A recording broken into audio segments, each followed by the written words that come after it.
ये आकाशवाणी रायपुर है। छत्तीसगढ़ी समाचार बुलेटिन के संग स्मिता शर्मा के जय जोहार। आज के प्रमुख समाचार। छत्तीसगढ़ में आज कोरोना संक्रमित 23 जन अउ नवा मरीज मन के पुष्टि होए हे। उहें 2 जन मरीज मन के मौत हो गए।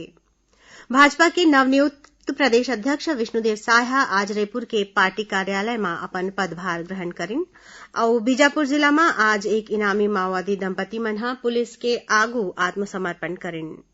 अब समाचार विस्तार ले। छत्तीसगढ़ में आज कोरोना संक्रमित 23 जन अउ नवा मरीज मन के पुष्टि होए हे। बलौदाबाजार ले 14, रायपुर ले 4, कोरबा ले 3 और सूरजपुर और कांकेर ले एक जन मरीज मिले हे। अइसने काली प्रदेश में कोरोना संक्रमित 127 जन मरीज मन के पहचान करे गे रिहिस।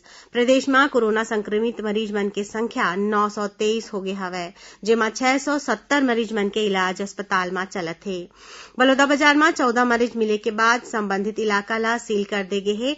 संग कोरोना संक्रमित मरीज मन के संपर्क में आए लोगन के पहचान घलो करे जावत है। ऐसने कोरबा जिला में घलो 3 और संक्रमित मरीज पाए गए हैं, जौन मन प्रवासी मजदूर हैं और एमन ला क्वारंटाइन सेंटर में राखे गे रहिस। एती रायपुर में घलो आज 4 जन मरीज मिले हैं। उन्हें रायपुर के मंदिर हसौद थाना में पदस्थ एक जन पुलिसकर्मी के कोरोना संक्रमित पाए जाए के बाद थाना ला सील कर दे गे हे। संगे संग थानेदार संग्रह पूरा स्टाफ ला घलो परिसर में बने एक ठन मकान में क्वारंटाइन करे गे हवय। सरगुजा जिला के उदयपुर ब्लॉक में घलो काली 5 जन कोरोना संक्रमित मरीज मन के पहचान करे गे रिहिस। जिला में कोरोना संक्रमित मरीज मन के संख्या बढ़ के अब 14 हो गे हवय। एकर अलावा जांजगीर चांपा जिला में काली 8 जन नवा मरीज मिले रिहिन। एही बीच प्रदेश में पाछू 24 घंटा के दौरान कोरोना संक्रमित 2 जन अउ मरीज मन के मौत हो गए। जगदलपुर के कोरोना संक्रमित माई लोगिन के पाछू रतिहा इलाज के दौरान एम्स रायपुर में मौत हो गए। यह पहिलिचले ब्लड कैंसर के मरीज रिहिस। उहें एम्स रायपुर में एक जन मनखे इलाज के दौरान दम तोड़ दिस। यह मरीज एड्स ले पीड़ित रिहिस। एकर पहले प्रदेश में 2 अउ कोरोना पीड़ित मरीज मन के मौत हो गए हवय। कोरोना वायरस संक्रमण के रोकथाम पर केंद्र और राज्य सरकार के दिशा निर्देश के अनुरूप अनलॉक 1 के बाद कामकाज फेर शुरू होए हवय। एमा प्रदेश में घलो 8 जून ले धार्मिक जगह के संग होटल, रेस्टोरेंट और शॉपिंग मॉल घलो खुल जही। ए दौरान धार्मिक स्थल में संक्रमण ले बांचे बर धर्मगुरू और श्रद्धालु मन ला कतकोन उपाय करना होही। राजनांदगांव जिला में धार्मिक जगह के अलावा शॉपिंग मॉल और होटल, रेस्टोरेंट में घलो लोगन ला मास्क पहिर के जाना पड़ही और उहां लोगन के स्क्रीनिंग घलो करे जाही। राजनांदगांव कोरोना संक्रमित 2 जन मरीज मिले के बाद प्रशासन अनलॉक 1 के दौरान छूट के समय सीमा में कटौती कर दे है।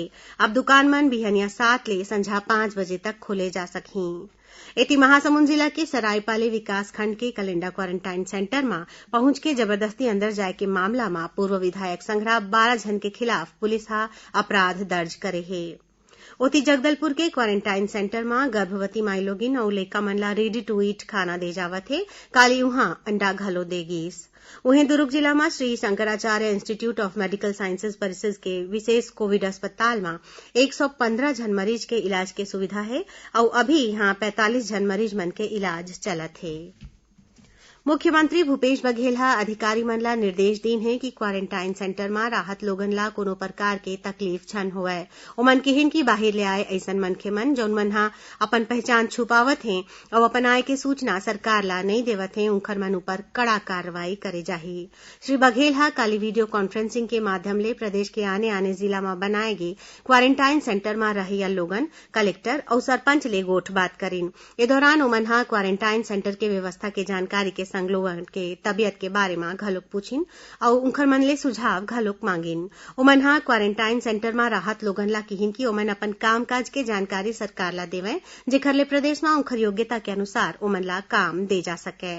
यही बीच सबो क्वारंटाइन सेंटर में गर्भवती माई लोगिन, लइका और सियान मन बर विशेष व्यवस्था करे जावत है।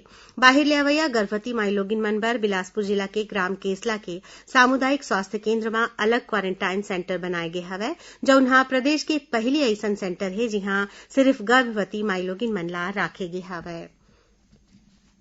छत्तीसगढ़ी समाचार बुलेटिन आप मन आकाशवाणी रायपुर ले सुनत हव। छत्तीसगढ़ के खबर ले है आपकी वास्ता और खबर के विश्वसनीयता ले है हमार वास्ता। आकाशवाणी समाचार रायपुर के प्रादेशिक समाचार बुलेटिन के संगे संग हमार समसामयिक कार्यक्रम आप रेडियो के संग अपन मोबाइल में घलो सुन सकत हो। आकाशवाणी समाचार फेसबुक, ट्विटर और यूट्यूब में घलो हावय। हमार फेसबुक पेज हरे Chhattisgarh news on AIR, Twitter handle CGAIR news और हमार यूट्यूब चैनल हरे छत्तीसगढ़ AIR न्यूज। तो अब रेडियो के संगे संग आपके मोबाइल के माध्यम ले हम आप तक पहुंचत हन। छत्तीसगढ़ के हर खबर पर सुनत रहो आकाशवाणी समाचार। अब आगे बढ़बो बांचे समाचार कोती। भारतीय जनता पार्टी के नवनियुक्त प्रदेश अध्यक्ष विष्णुदेव साय आज रायपुर के पार्टी कार्यालय में बड़का नेता मन के मौजूदगी में अपन पदभार ग्रहण करीन। ए मौका में ओमन किहिन कि ये दायित्व एक ठन बड़े चुनौती है। एकर पहले जब ओमन 2 घाव अध्यक्ष बने रहिन तब प्रदेश में भाजपा के सरकार रहिस, फिर अब पार्टी विपक्ष में हवै। श्री साय किहिन की पार्टी के बड़े नेता और कार्यकर्ता मन के सहयोग ले ओमन ये चुनौती के सामना करही। ओमन दावा करीन कि 2023 के विधानसभा चुनाव के तैयारी अभी ले शुरू हो गया हवै और अवैया चुनाव में प्रदेश में भाजपा के सरकार बनही। कांग्रेस सरकार ऊपर वादा खिलाफी के आरोप लगावत श्री साय कहिन कि राज्य सरकार न तो शराबबंदी करिस और न ही किसान मन के पूरा कर्जा ला माफ करिस। भारतीय जनता पार्टी के प्रदेश प्रवक्ता और विधायक शिवरतन शर्मा आरोप लगाइन है कि छत्तीसगढ़ में राज्य सरकार के लापरवाही के सेती कोरोना संक्रमण तेजी ले फैलत है। ओमन कहिन कि राज्य सरकार ला अपन विफलता ला स्वीकारना चाहिए। श्री शर्मा कहिन कि कोरोना वायरस महामारी के रोकथाम बर बने व्यवस्था नहीं होए के सेती प्रदेश में कोरोना के मरीज सरलग बाढ़त हैं। ओमन यहू आरोप लगाइन कि राज्य सरकार प्रदेश के मनखे मन के सेहत ले खिलवाड़ करत है और एखर सेती जनता भुगतत है।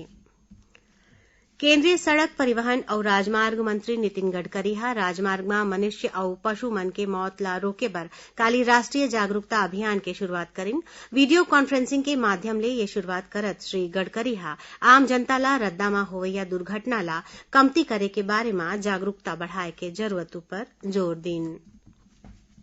प्रदेश के सब्बो ऐतिहासिक और पुरातात्विक महत्व के पर्यटन और धार्मिक स्थल मन के मरम्मत और सौंदर्यीकरण के वार्षिक कार्य योजना बनाए जाही। पर्यटन और धर्मस्व मंत्री ताम्रध्वज साहू राम वनगमन पर्यटन परिपथ के पहली चरण बर चुने गए चंदखुरी के परियोजना प्रतिवेदन दे जाए के बेरा में ये बात ला कहिन। ओमन जैव विविधता और प्राकृतिक सुंदरता ला देखत धार्मिक जगह ला सुधारे बर डिजाइन बनाए बर कहिन। श्री साहू कहिन की चंदखुरी में माता कौशल्या के मंदिर के संग तालाब और घाट मन के प्राकृतिक सुंदरता ला ध्यान में राखत सौंदर्यीकरण के काम करे जाए। ओमन मंदिर परिसर में चारों कोती जड़ी बूटी वाले और फलदार पौधा लगाए बर घाट के तीर समतलीकरण और मंदिर परिसर के पुल के चौड़ीकरण करे जाए के निर्देश दीन।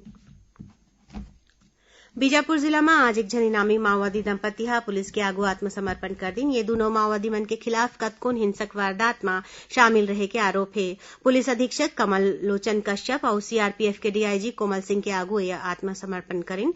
इमाले पुरुष माओवादी ऊपर 5 लाख रुपया और महिला माओवादी ऊपर 2 लाख रुपया के इनाम घोषित रहिस।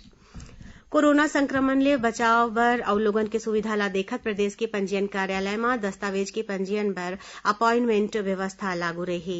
दस्तावेज के पंजीयन के संख्या में बढ़ोतरी ला देखत राज्य सरकार आज ले हर आधा घंटा में 3 पक्षकार मन ला अपॉइंटमेंट दे जाए के व्यवस्था लागू करीन है। एकर पहली मात्र 2 पक्षकार ला अपॉइंटमेंट दे जावत रही। 6 जून या एकर बाद के तारीख में दस्तावेज पंजीयन बर कोनो पक्षकार डहर ले अपॉइंटमेंट लेगे हवै ता ओला निरस्त माने जाही। आखिर में प्रमुख समाचार एक घाव फिर। छत्तीसगढ़ में आज कोरोना संक्रमित 23 जन और नवा मरीज मन के पुष्टि हुए है। उन्हें 2 जन मरीज मन के मौत हो गए। भाजपा के नवनियुक्त प्रदेश अध्यक्ष विष्णुदेव साय आज रायपुर के पार्टी कार्यालय में अपन पदभार ग्रहण करीन और बीजापुर जिला में आज एक इनामी माओवादी दंपति मन पुलिस के आगू आत्मसमर्पण करीन। एकरे संग छत्तीसगढ़ी समाचार बुलेटिन इहे सिरावत है। जय जोहार।